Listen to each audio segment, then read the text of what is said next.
follow that song because that was one of Ryan and I's favorite musicals ever. And when we saw it at Uptown Players with Patty and with Gary Floyd, we were both just going, God, that's so good, that's so good. Thank you, Patty. You're probably wondering why I'm wearing this jacket.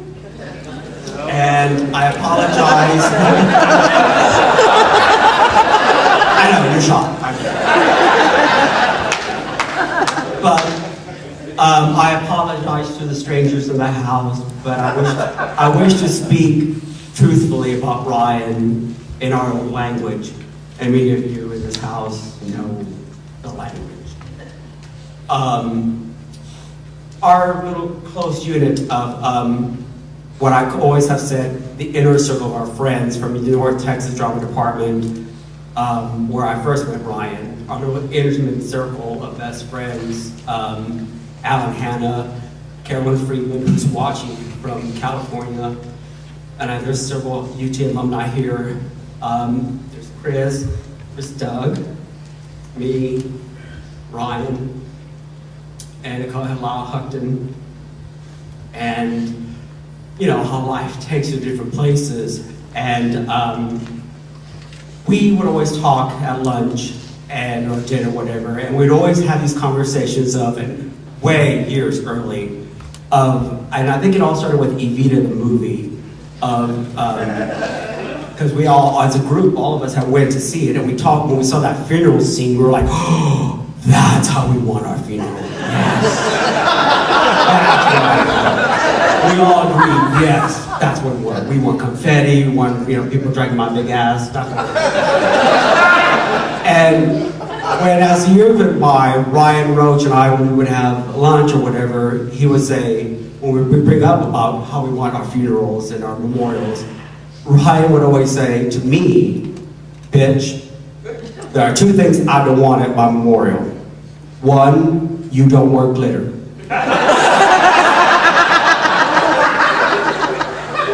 Sorry. Second was, don't you dare sing a song from Forum.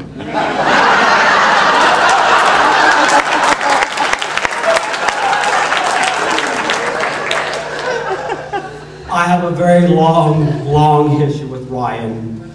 We met at the University of North Texas Drama Department, and a tradition in our department is that everybody meets in the green room on the first day of class. It was my junior year, and I had been accepted as an internship at Disney. And at the time, I was in a relationship with a guy named Michael. And I had left to Disney and said, well, you know, when we come back, we'll get back together, we'll be fine. At the time, I did not know Ryan. So I come back and forth from Disney, and during that time, Michael had started going out with somebody else in the department. And one night, Michael and this guy were sitting on the couch watching TV and having, you know, a nice time and enjoying popcorn. And Michael goes, oh, you know, I kind of dated a guy in the drama department there in North Texas. I don't know if you know him or not. And Ryan had just started there. And he said, what's his name? John Garcia? Ryan had a heart attack. He said he freaked out. He said, John Garcia? Oh my God, John Garcia, oh my God, no, not him. So we go back, so now fast forward to the fall in the drama department in the green room. And all the theater majors are in there, and I have yet to meet Ryan. But the night before, I had met my ex, and he had confessed to me that he had dated a guy named Ryan Roach. So, all the drama majors in the green room, I burst through the door, and I say, who the F is Ryan Roach? All I see from the other side of the room is some guy with curly hair run. And I follow him in the room. I said, are you Ryan Roach? And he goes, yes. And I went, he wasn't a good kisser, was he now?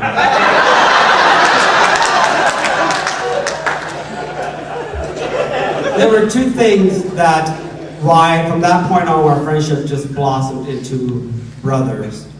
We shared the stage in many shows together, but every time we saw each other, there were two things that we always did. always, when we saw each other, when he would see me, he would always go in that deep voice that we're so familiar with.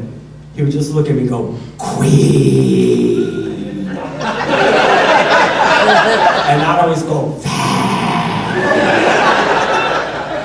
and that was our way of greeting.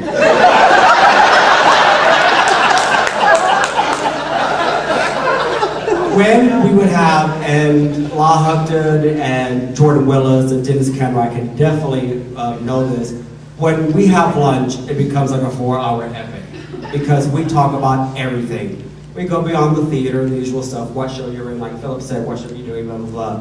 But Ryan and I, as well with Doug and a couple of others, we open up and just reveal everything, our insecurities, our fears, our hopes, our dreams, everything, the grounded truth of what friendship is about. And we would gossip. We would always do this. Now, this stays between us, and we both always did this. But this is what I heard. Always. So if you're at the Black Eyed Peas, go on, you see, that's Ryan and I gossiping. Like I said, I did a lot of shows with Ryan, and one of them was 1776 at Theater Arlington, directed by our wonderful BJ, and there's several in the cast in here, Coy Covington, Jim Johnson, Fowler, Chris Robinson, and during rehearsal, out of nowhere, BJ goes, Jim and Ryan, Chris, and John, I need you all just to exit stage left. And me being method, I said, "Well, why?" He goes, well, and BJ, you can tell that BJ was like, "What are you talking about?" He just said, well, you're just going to the bathroom. Now, those names that I mentioned, look at us. Jim Johnson, Ryan Roach, Chris Robinson, and I. From behind me, I hear Ryan Roach say in that voice, "And the Founding Fathers discovered the first tea room."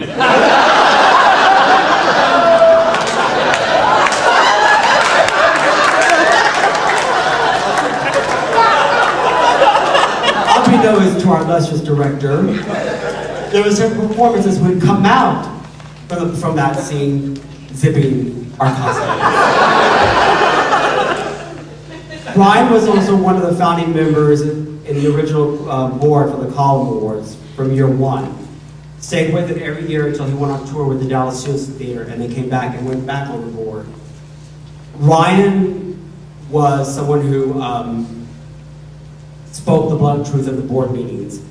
At our board meetings, they became emotional, they become heated, but Ryan would just raise that hand up, how he's just like, there's that hand.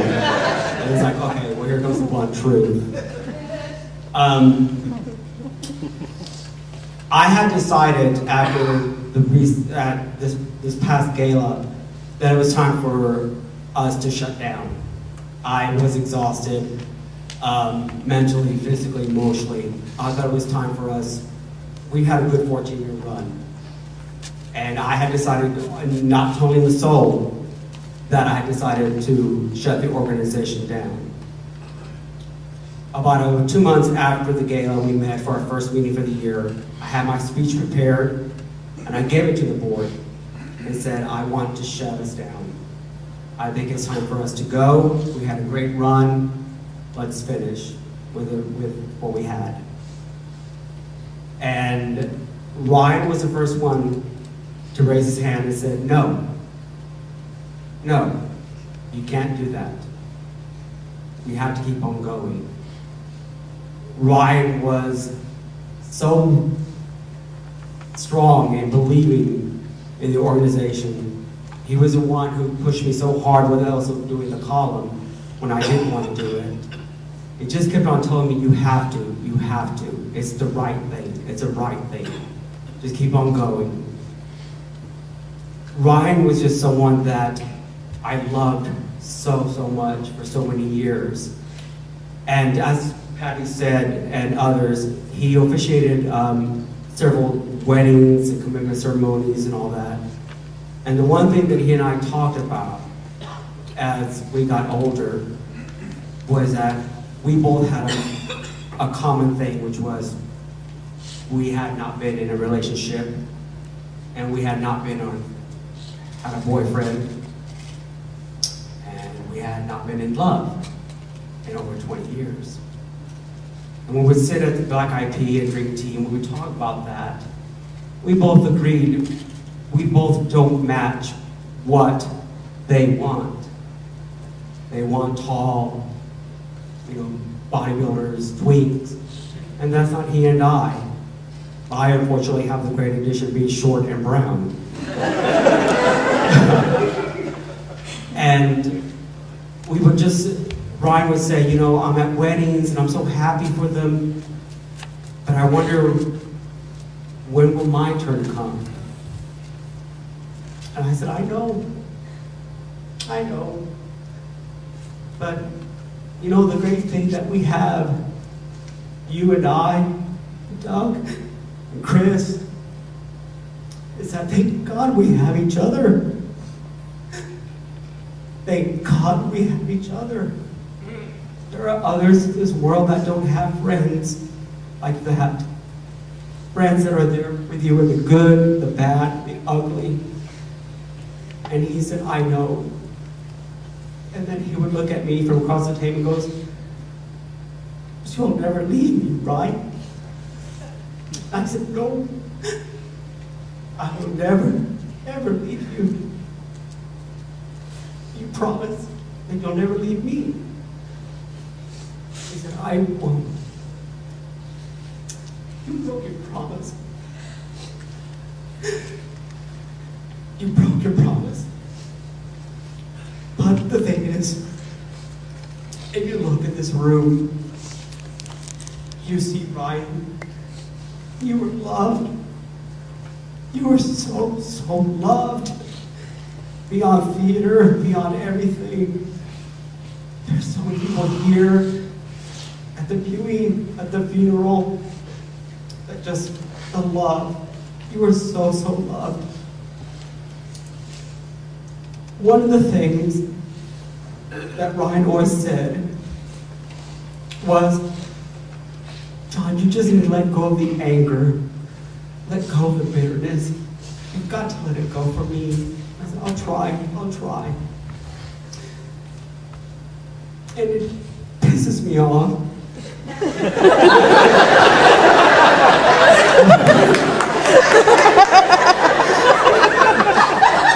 That it took his passing to make me lose that anger and that bitterness. Because his last wish was achieved. I did let go of that bitterness and anger. And there are people, Jay and Kathy, we've been so distant for so long. And it took Ryan's passing to bring us back together. And I've known these two for so long. And I know Ryan is so happy.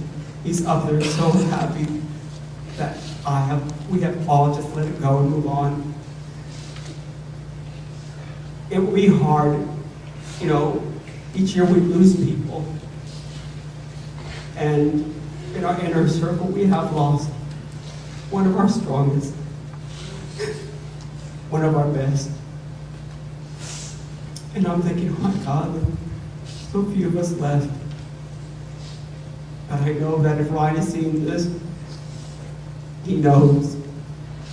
And he's smiling because he is. He's so, so loved. And I will miss you every day. Queen!